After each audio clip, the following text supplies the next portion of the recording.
Aujourd'hui, j'aimerais me concentrer sur quelques aspects spécifiques de cette loi. J'ai remarqué une tendance vraiment inquiétante au niveau de l'agenda législatif de ce gouvernement.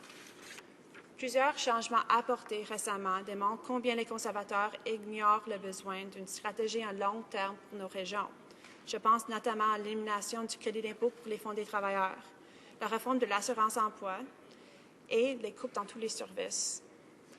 Un point important qui a retenu mon attention, c'est l'abolition du crédit d'impôt pour les fonds de travailleurs dans son dernier budget. En effet, le gouvernement a annoncé l'élimination progressive du crédit d'impôt de 15 qu'il accorde aux actionnaires de fonds de travailleurs. Cette décision est une grave erreur et démontre une incompréhension totale du modèle économique québécois et un rôle que le fonds de ces fonds joue dans la province, bien entendu sur l'économie des régions rurales. 90 des sommes qu'Ottawa veut récupérer par cette mesure proviendront d'épargnants québécois, car c'est juste au Québec qu'on se trouve presque la totalité de ces fonds.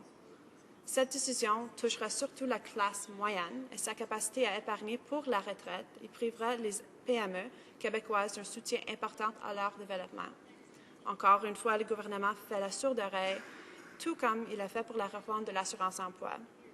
Le 27 avril dernier, des milliers de personnes de plusieurs régions du Québec ont manifesté au centre-ville de Montréal pour dénoncer le sacrage de l'assurance-emploi par le gouvernement conservateur. Cette réforme qui attaque profondément les travailleurs les plus précaires de notre société, majoritairement des femmes. Cette réforme va également toucher les familles et les régions.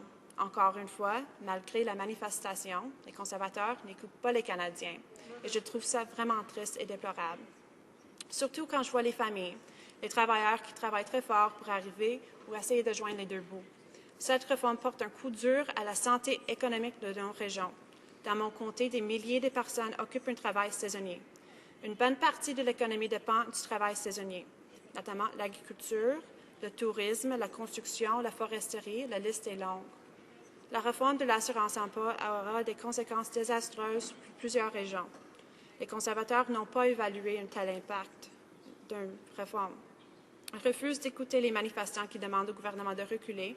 En plus, je me demande, Monsieur le Président, où est leur slogan du passé, du campagne 2011, les régions au pouvoir? Parce que maintenant, j'ai l'impression que c'est les régions, on s'en fout. Pourquoi de ne pas essayer de créer des vrais emplois en place, de ne pas soutenir des initiatives locales? Bref, si je reviens sur cette réforme, c'est pour rappeler au gouvernement que c'est un vrai désastre,